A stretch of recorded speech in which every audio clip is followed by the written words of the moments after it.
नमस्कार. दूरदर्शन प्रस्तुत कृषी दर्शन या कार्यक्रमामध्ये आपल्या सगळ्यांचं मनपूर्वक स्वागत. मंडळी, दुष्काळ आणि पाणी टंचाईच्या शेतकऱ्यांना सगळ्यात जास्त चिंता भासते ती म्हणजे हिरव्या चाऱ्याची. हिरव्या चाऱ्याच्या टंचाईमुळे हजारो शेतकऱ्यांना आपली जनावरं कवडीमोल भावानं विकावी लागतात आणि म्हणूनच नेमकं उन्हाळ्यामध्ये गाई म्हशींच्या आहाराचं व्यवस्थापन आणि उत्पादन कसं करायचं हा विषय आज आपण निवडलेला आहे. या विषयावर मार्गदर्शन करण्याकरता आज आपण आपल्या स्टुडिओमध्ये आमंत्रित केलेलं आहे डॉक्टर शीतल जावळे मॅडमला. नमस्कार मॅडम, स्टुडिओमध्ये आपलं सहर्ष स्वागत. नमस्कार शेतकरी बंधू भगिनींनो. मॅडमबद्दल सांगायचं तर महाराष्ट्र पशु आणि मत्स्य विज्ञान विद्यापीठाअंतर्गत येणाऱ्या नागपूर पशुवैद्यक महाविद्यालय नागपूर येथील पशुपोषण आहारशास्त्र विभागात मॅडम सहाय्यक प्राध्यापक म्हणून कार्यरत आहेत. मॅडम, आपण चर्चेला सुरुवात करू. सर्वप्रथम आम्हाला हे सांगा की पशु आहाराचं काय महत्त्व आहे आणि गाई म्हशींच्या आहारामध्ये कोणते विविध घटक असतात? शेतकरी बंधू भगिनींनो, आपल्याला सगळ्यांना माहितीच आहे की आपला देश हा कृषीप्रधान आहे आणि त्यातच आपण दुग्ध व्यवसाय हा हमखास केलेला जोडधंदा आहे. तर जेव्हा आपण दुग्ध व्यवसाय करतो तेव्हा आपल्याला गाई म्हशींच्या आहाराबद्दल सतर्क असलं पाहिजे, कारण गाई म्हशींचा आहार हाच आपल्या दुग्ध व्यवसायाच्या यशाची गुरुकिल्ली आहे. आणि आपल्या सर्वांना माहीतच आहे की आपला भारत देश हा दूध उत्पादनामध्ये प्रथम क्रमांकावर आहे. परंतु हे झालं एकत्रित दूध उत्पादन. मात्र जेव्हा आपण प्रति जनावर दूध उत्पादनाचा विचार करतो तेव्हा आपल्या भारताचा नंबर हा खूप मागे आहे, म्हणजे जवळपास 100च्या पुढे आहे. आणि याला एकच कारण ते म्हणजे त्यांच्या आहाराकडे पुरेसं लक्ष न दिलं जाणं किंवा त्यांच्या आहाराच्या बाबतीत केले गेलेले तडजोड. तर या बाबतीत मी असं सांगू इच्छिते की गाई म्हशींचा आहार म्हणजे तो दूध देणाऱ्या जनावरांचा आहार म्हणजे तो संतुलितच असावा आणि त्याचे विविध घटक म्हणजे खुराक, चारा आणि पाणी. तर खुराक म्हणजे विविध अन्न घटकांचं मिश्रण असतं जे आपण बघूया पुढे, आणि चारा म्हणजे हिरवा चारा आणि वाळलेला चारा, आणि पाणी हे 3 मूलभूत घटक आहे गाई म्हशींच्या आहाराचे. जेव्हा मॅडम आपण हिरव्या चारा आणि सुक्या चाऱ्याबद्दल बोलतो तर नेमकं हिरव्या आणि सुक्या चाऱ्यामधलं अंतर काय, त्याच्यामधल्या पोषण मूल्यांचं अंतर काय आणि हिरव्या चाऱ्याचं काय महत्त्व आहे पशुखाद्यामध्ये? हिरवा चारा आणि वाळलेला चारा यातला एकच महत्त्वाचा फरक म्हणजे त्याच्यामध्ये पाणी, वाळलेला आपण म्हणतो त्यामुळे पाणी त्याच्यात फक्त 10 ते 15% असतं, आणि हिरवा चारा जेव्हा आपण म्हणतो तेव्हा त्यात पाणी 60 ते 90% असतं. आता दुसरा महत्त्वाचा फरक म्हणजे या चाऱ्यामध्ये पोषणद्रव्ये, हिरव्या चाऱ्यामध्ये पोषणद्रव्ये जास्त प्रमाणात असतात, ताज्या स्वरूपात असतात. वाळलेला चारा म्हणजे जवळपास आपल्याला जी आपली शेतीमधून उत्पादन निघाल्यानंतर जी उपउत्पादने मिळतात किंवा दुय्यम पदार्थ मिळतात ज्याला आपण बाय प्रॉडक्ट्स म्हणतो, त्याचा आपण वाळलेला चारा म्हणून उपयोग करतो. तर त्यात इतर पोषण मूल्ये सुद्धा कमी असतात. मग आपण जेव्हा वैरण पिकं म्हणतो तर त्याच्या वेगवेगळ्या जाती कोणत्या आणि त्याच्याबद्दल काय सांगता येईल?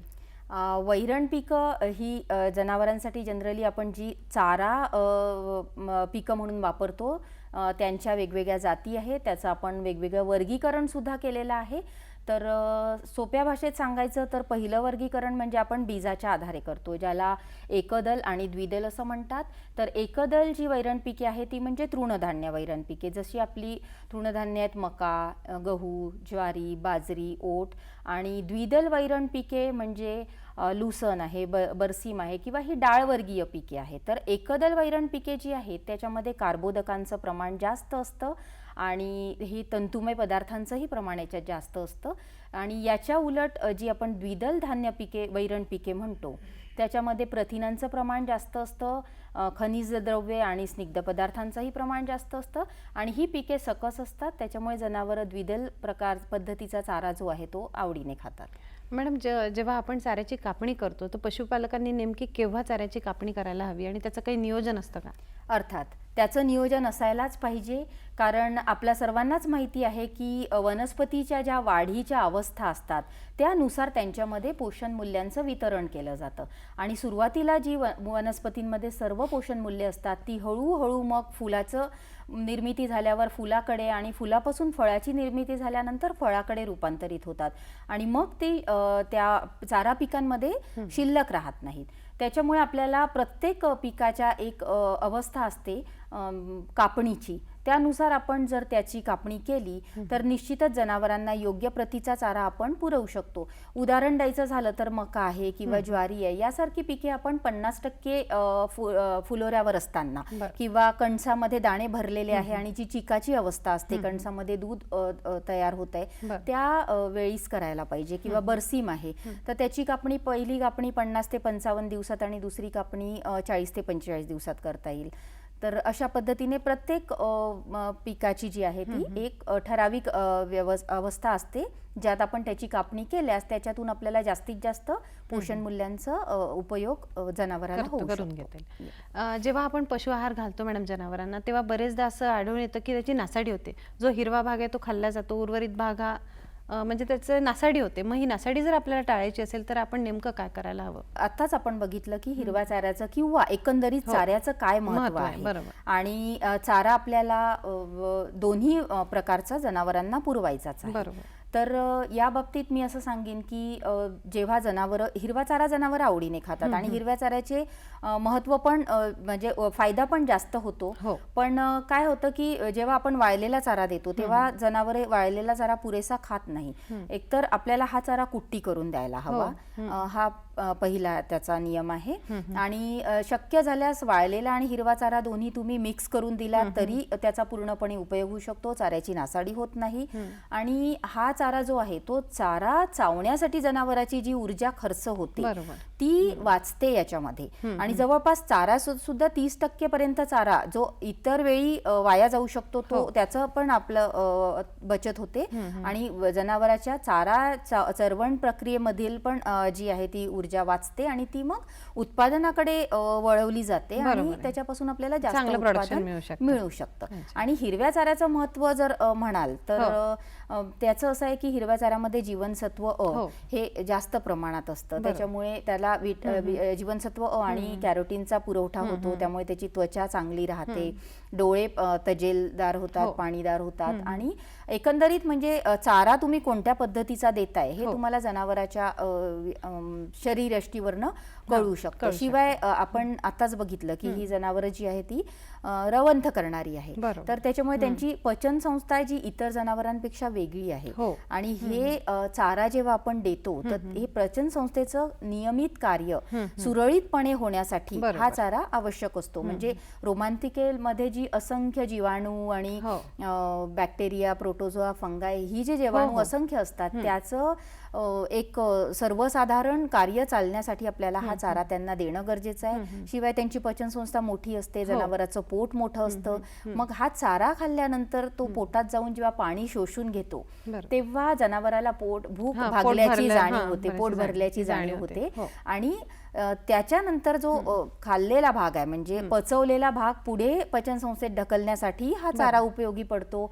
त्यातून पोषण मूल्ये शोषली जातात शरीरात आणि न पचवलेला भाग शरीरात बाहेर टाकण्यासाठी सुद्धा शेणाच्या रूपाने त्यासाठी पण हा चारा. तर एकंदरीतच जनावरांच्या आहारात आणि हा जो चारा आहे तर आपण कुट्टी करून द्यावा. दोन्ही प्रकारचा आपल्याला देता आला, एकत्रित वाळलेला आणि हिरवा चारा, तर त्या पद्धतीत. उन्हाळ्यामध्ये आपण बघतो की चारा टंचाई जाणवते. मग अशा परिस्थितीमध्ये आपण पूर्वनियोजन काही करू शकतो का जेणेकरून आपल्याला उन्हाळ्यामध्ये देखील हिरवा चारा सातत्याने मिळेल? नक्कीच आपल्याला पूर्वनियोजन करता येईल उन्हाळ्यासाठी. एकतर असं आहे की शेतकऱ्याकडे जितकी जमीन आहे तर आपल्याकडे किती जनावरं आहेत आणि किती जमीन आहे याचं एक नियोजन करून तुम्ही पहिले चारा पिकांचं जी लागवड आहे त्याचं एक नियोजन केलं गेलं पाहिजे. आणि ह्या याच्यात जर तुम्ही हंगामी आणि बहुवार्षिक अशा पिकांचं जर चक्रीय पद्धतीने उत्पादन घेतलं तर तुम्हाला सहजपणे वर्षभर चारा उत्पादन घेता येईल. आणि आपण बघितलंच आहे की उन्हाळ्यामध्ये चारा टंचाई निर्माण होते कारण पाण्याची टंचाई असते आणि बऱ्याच गोष्टी याला कारणीभूत आहे.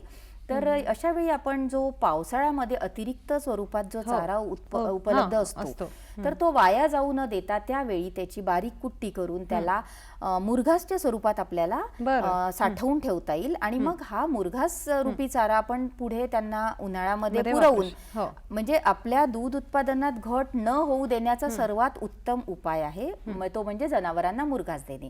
तर पावसाळ्यातल्या अतिरिक्त पिकाचा उपयोग तुम्ही मुरघासच्या रूपात उन्हाळ्यामध्ये करून जनावरांचं निश्चितच दूध उत्पादन मेंटेन ठेवू शकता. बरं, आता तुम्ही मुरघासाबद्दल सांगितलं मॅडम की आपण तो चारा म्हणजे उन्हाळ्यामध्ये पण आपल्याला जेणेकरून चारा टंचाई जी आहे ती जाणवणार नाही.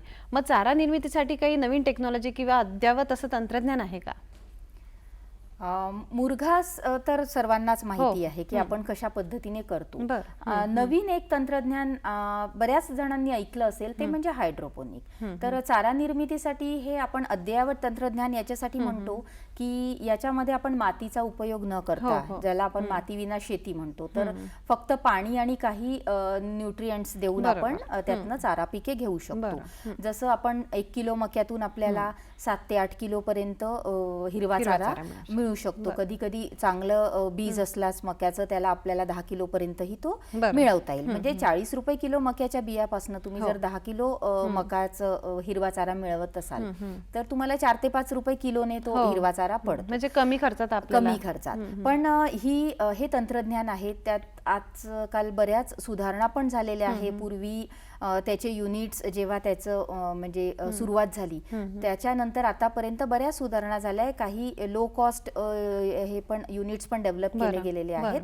पण कधी कधी त्याच्यात प्रॉब्लेम येतात काही, त्याच्यामुळे प्रत्येक शेतकऱ्याला हायड्रोपोनिक सहजपणे करणं शक्य होत नाही.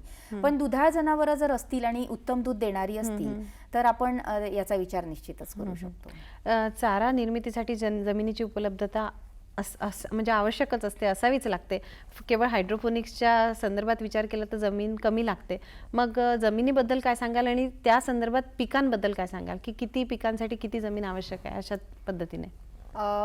जमिनीबद्दल मी असं सांगेन की जवळपास आपण तुमच्याकडे जर छोटे लहान शेतकरी असेल आणि 2 ते 3 जनावरं असतील तर त्यांना 1 एकर जमीन पुरेशी आहे.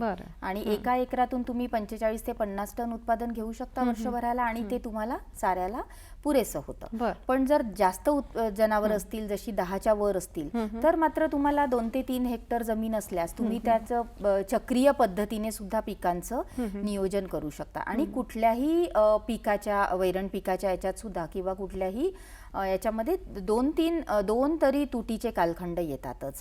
त्याच्यामुळे आपल्याला त्याचं नियोजन करणं गरजेचं आहे. म्हणजे जसं मघा मी सांगितलं की तुम्ही अर्ध्या एकरात बहुवार्षिक आणि अर्ध्या एकरात हंगामी पीक लावू शकता किंवा तुम्ही 20-30 दिवसांनी नंतर जर एक पीक लावलं तर मग तुम्हाला त्याची चक्रीय पद्धतीने कापणी करून ते जनावरांना पुरवलं तर म्हणजे तुमचा पहिला चारा तुम्ही 20 दिवस कापल्यानंतर दुसऱ्या चाऱ्याकडे तुम्ही 20 दिवस दुसऱ्या अर्ध्या एकरातल्या चाऱ्याकडे वळा, तोपर्यंत तो 20 दिवसानंतर तुम्ही त्याची वाढ झालेली असेल. त्याच्यामुळे जनावरांना तुम्हाला वर्षभर चारा देणं शक्य होतं.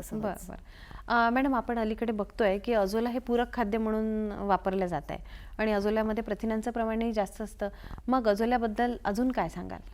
अझोला हे नीलहरित शेवाळ आहे. अझोला पिनाटा ही जात आहे. ती पूर्वी जी भात शेतीमध्ये हे जैविक खत म्हणून वापरलं जायचं आणि मग कालांतराने त्याच्यावर संशोधन केलं गेलं आणि मग असं लक्षात आलं की अझोलामध्ये प्रथिने चांगल्या प्रमाणात आहेत, खनिजे पण आहेत. त्यामुळे अझोला मग जनावरांच्या खाद्यात वापरलं गेलं. त्याच्यावर संशोधनही केलं गेलं विविध संस्थांमध्ये आणि अझोलामध्ये उत्तम प्रकारची प्रथिने असल्यामुळे अझोलाचा आपण पशु आहारात पूरक खाद्य म्हणून वापर केला. आणि अझोलाचं उत्पादन घेणं हे मी इथे सांगू इच्छिते की खूप सोपं आहे. मॅडम, आपण अझोला आणि मुरघास या विषयांवर चर्चा करू. तत्पूर्वी घेऊया एक छोटीशी विश्रांती. मंडळी, कुठेही जाऊ नका, बघत राहा कृषी दर्शन.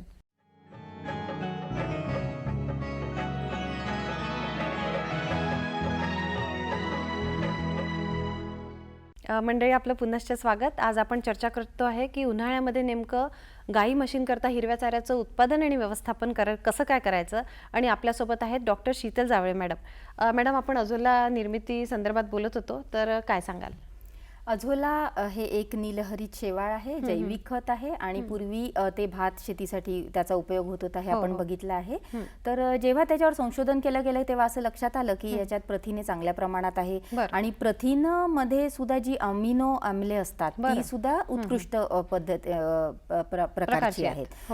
त्यामुळे मग त्याचा उपयोग पशु आहारात केला गेला आणि मग याचा परिणाम जो आहे तो वाढीवर किंवा दूध उत्पादनावर दिसून आला आणि त्यामुळे नंतर मग अझोला ह्या पूरक खाद्याचा आपण वापर करू शकतो पशु आहारात अशा प्रकारचं एक निष्कर्ष काढला गेला आणि बरेचसे शेतकरी बंधू भगिनी आजही आपल्याकडे अझोला बनवताना दिसतात, म्हणजे अझोलाचं उत्पादन घेत आहे आणि ही अतिशय सोपी प्रक्रिया आहे.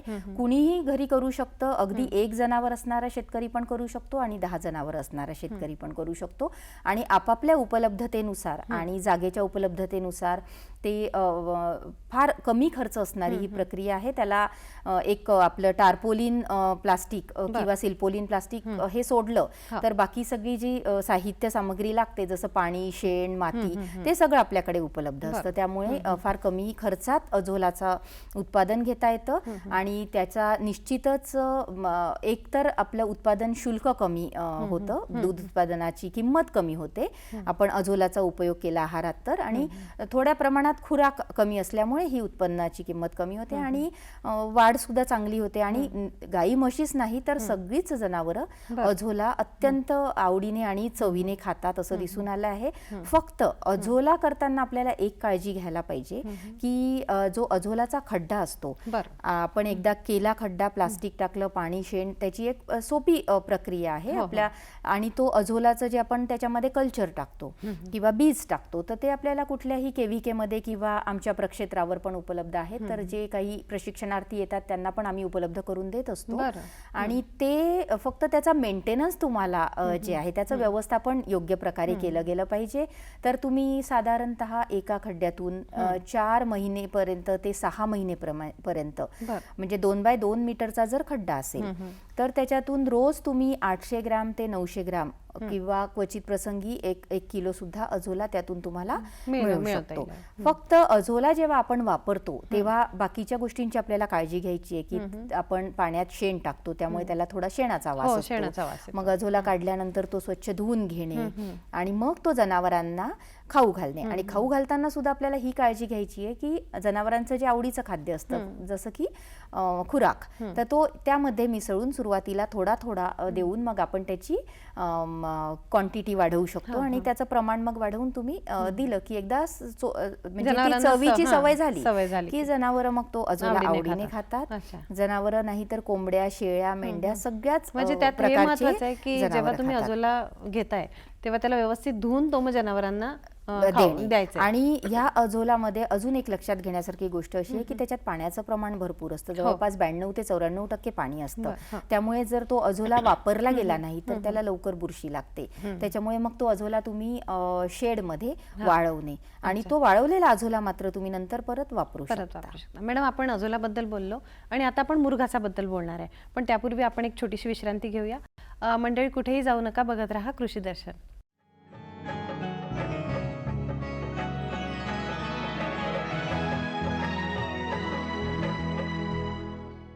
मंडळी, आपलं पुनश्च स्वागत. मॅडम, आपण अझोलाबद्दल बोललात आणि आता आपण मुरघासाबद्दल काय सांगाल? मुरघास म्हणजे एक प्रकारचं चाऱ्याचं लोणचं.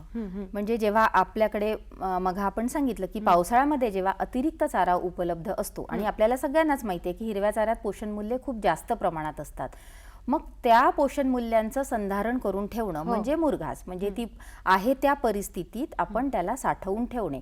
आणि ह्या मुरघासाची किमया अशी आहे की हा चारा 1 वर्ष 1.5 वर्षानंतर जरी तुम्ही मुरघासची बॅग उघडली तरी अतिउत्तम प्रतीचा जो मुरघास असतो त्याची आणि तो ओळखता येतो. म्हणजे त्याचा जो पिवळसर हिरवट रंग आहे किंवा गोडसर वास आहे आणि त्याने तो आपल्याला मुरघास ओळखता येतो. तर उत्तम प्रतीचा मुरघास असेल तर तुम्ही तो जनावरांना खाऊ घातल्यास त्यांचं दूध उत्पादन निश्चित वाढतं. तर मी असं म्हणेन की हा मुरघास आहे तो हिरवा चारा आपण सर्वप्रथम बारीक कुट्टी करून, आणि मुरघासाठी आपण असं म्हणतो की जास्त कार्बोदके असणारा चारा आपल्याला वापरायचा आहे, तर आपण शक्यतो मका वापरायचं म्हणजे मुरघासासाठी मका पीक चांगलं राहील. मका पीक जास्त चांगलं आहे. बरं. आणि इतर पिकांचाही होऊ शकतो किंवा काही प्रमाणात ती वापरता टाकता येतील, बरं. पण मक्यापासून बनवलेला मुरघास उत्तम बनतो. आणि आपण हा मका जेव्हा आपण कापला तर मुरघास बनवताना पिकाचं जे आहे ते पाण्याचं प्रमाण त्यातील 60 ते 65% असावं. बरं.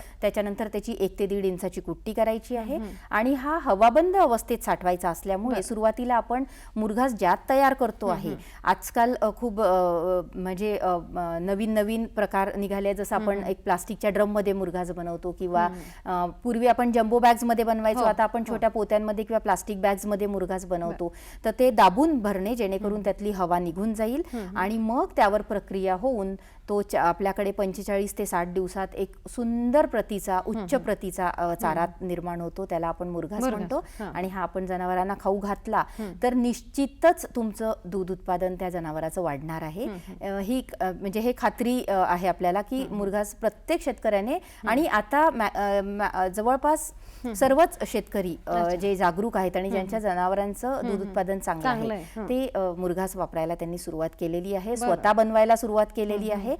आणि जर बनवायचं नसेल तर मुरघास बाजारात सुद्धा विकत मिळतं. बरं. आणि जनरली मक्यापासून आपण हे मुरघास बनवू शकतो.